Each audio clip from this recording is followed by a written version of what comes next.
Coming up in Edge of Eternities, we're finally finishing 2 cycles players have asked me about for years. But why now, and why like this?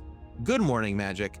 I'm Gavin Verhey from Wizards of the Coast, and I hope you've all been enjoying the peek into Magic meets space with Edge of Eternities. I've been at Wizards for 14 years, and literally in my first week, people talked about what if we did a space set someday. So it feels wild to finally be here with a fully built world, card set, and of course, commander decks.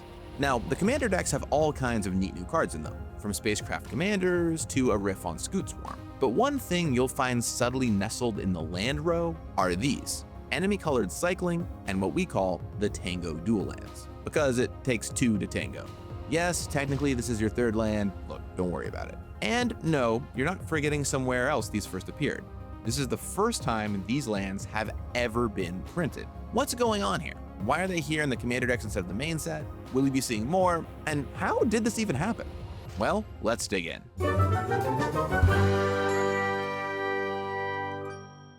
Okay, so to understand how we got here, we first need to start by talking about how we make dual lands. Dual lands have been an integral part of our standard formats for pretty much their entire existence. From pain lands, to shock lands, to check lands, and beyond, which lands are legal and how they work dramatically impacts formats. People love focusing on all their cool spells, of course, because they're a lot more splashy, but the mana bases of decks are what determines how strong they can be just as much as the spells do. For example, if there aren't strong dual lands that enter untapped in a format, like, say, the fast lands, it can be hard to make an aggressive multicolor deck work. How plausible it is to play 4 or even 5 color control decks also has to do with the quality of mana available as well. If you have, say, fetched lands and typed dual lands in a format, like happened during the time of Battle for Zendikar and Khans of Tarkir, it becomes trivial to play as many colors as you want. They really make a huge difference. So these days, we map them out very intentionally. Something our play design team does for years and years in advance, long before their work has even started on a set, is try and figure out what kind of dual lands are going in which sets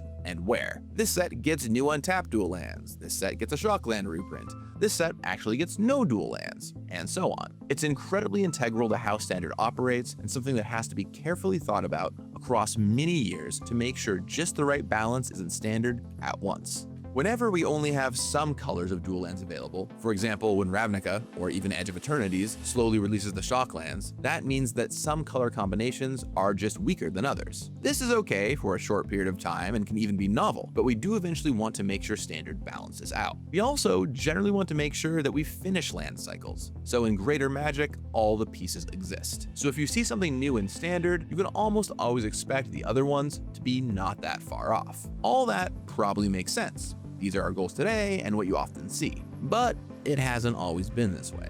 Let's rewind the clocks. In early Magic, there was much more of an emphasis on allied colors versus enemy ones. Allied colors, of course, being the colors next to each other on the back of a Magic card, the ones philosophically the closest. While the original dual lands in Alpha all came out once, the next dual lands, the iconic Pain lands in 1995's Ice Age, only had the allied half available. It wasn't until 6 years later, in Apocalypse, that we would get the enemy ones, and this was a huge deal at the time. In the time between, you just had cards like Caldera Lake, not exactly a hot cycle of lands. But even after that, as dual lands became more common, the focus stayed much on allied cycles. Odyssey had just the allied filter lands, Onslaught just the allied fetch lands, and Kamigawa just the not so hot allied exhaust lands, or whatever you want to call them. I just made that name up. Nobody really called them anything because they weren't very playable. And to really look at how the dual lands available magnify the Standard issue I mentioned above, I think this example showcases it well. Check out the Blue-Green Madness decks of the era, a really iconic deck archetype that did very well. Here's Dave Humphrey's Blue-Green Madness deck from the top 4 of Worlds 2003.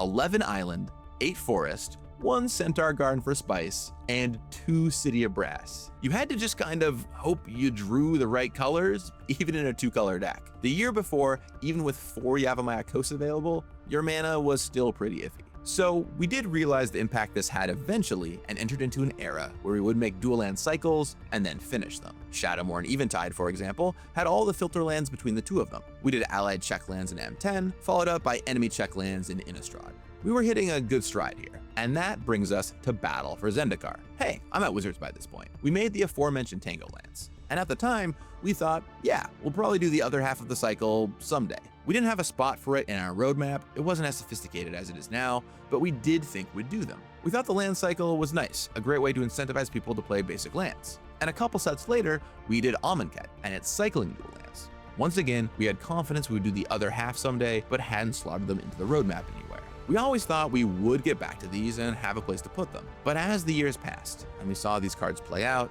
it became less and less clear they really fit into what we needed from our standard dual lands. We even put them on our roadmap a couple times and ended up taking them off. The gameplay of the Tango lands turned out to be not the quite best fit for standard, there was a lot of variance in when and how they entered untapped, and fetch land issues aside, they ultimately were just at a lower power level than we really wanted for our standard dual lands. The cycling duels had a similar issue. I, personally, am a big fan of these lands and the flexibility of cycling them later, but it is true that especially in standard today, always tapped dual lands are just tough to make work in competitive constructed. And we didn't just want to make additional cycles of dual lands in sets on top of the ones we're already making, so they were kind of just stuck. They had no set to go into. Okay, got all of that? Now let's go in a totally different direction and talk about Commander Precon design. Commander is a format where pretty much everything is illegal, and so all the design decisions of the past 30-odd years of Magic begin to really compound, and this manifests a lot in what is available for mana bases, because many dual lands only have allied color versions. We use the Tango and cycling lands all the time in our Precon mana bases, but depending on the colors you choose, it dramatically impacts what you have access to.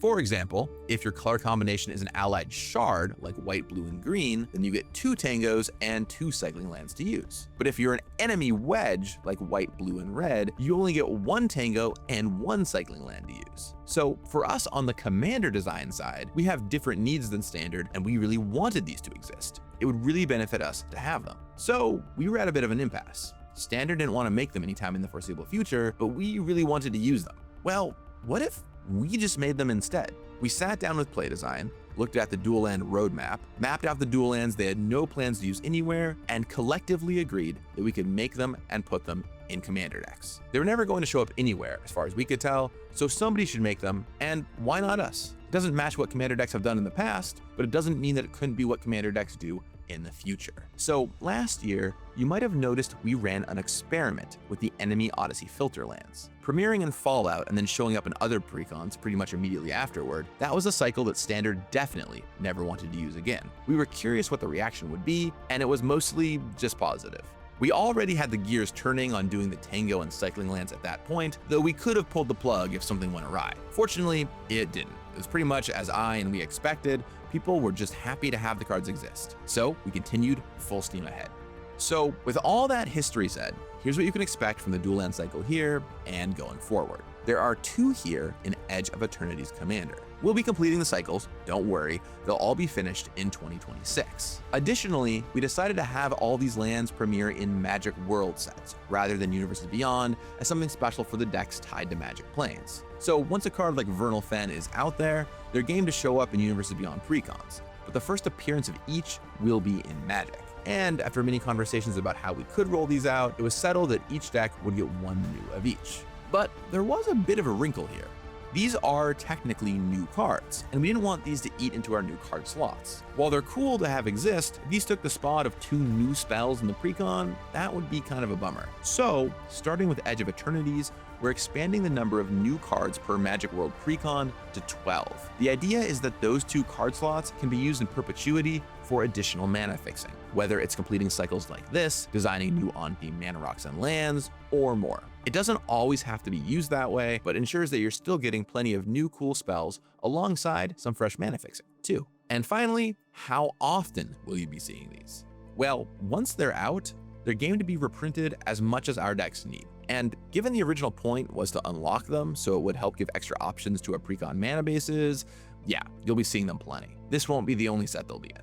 And there you go. That's the story of how these lands ended up going from having no home ever to being in Commander decks. I know I'm glad to be able to finish these out both for Commander, but also for Cube, where I'm asked for these all the time. So enjoy, Cubers. What's next? Well, these two and the Odyssey cycle are the ones we agreed with play design that a booster set wouldn't want to use, and that making would help make Commander better. So I wouldn't expect to see, say, the allied canopies to show up here in future precons. That's something I'm sure we'll do at some point down the road. Though I will say, I do have a personal mission to get the enemy slow Mirage fetches out there. Look, I've been trying since Commander Legends. If there are any fans out there, please let me know in the comments. I'm gonna need all the help I can get on those ones. And speaking of the comments, if you're excited about these lands existing, if you don't care, if you'd love to see some other cycles finished, please let me know in the comments down below. I'll certainly be reading.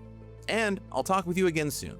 Until next time, may you complete something unfinished. You got this. The trial unbanning of Prophetic Prism has gone well, and we feel comfortable leaving that be. You could consider the Prism to no longer be trial unbanned. Now it's just unbanned. High Tide, on the other hand, has been a lot more contentious, and is what I want to talk about today. This is an interesting situation. Looking at the Magic Online data, the win rate, how often the deck wins matches, of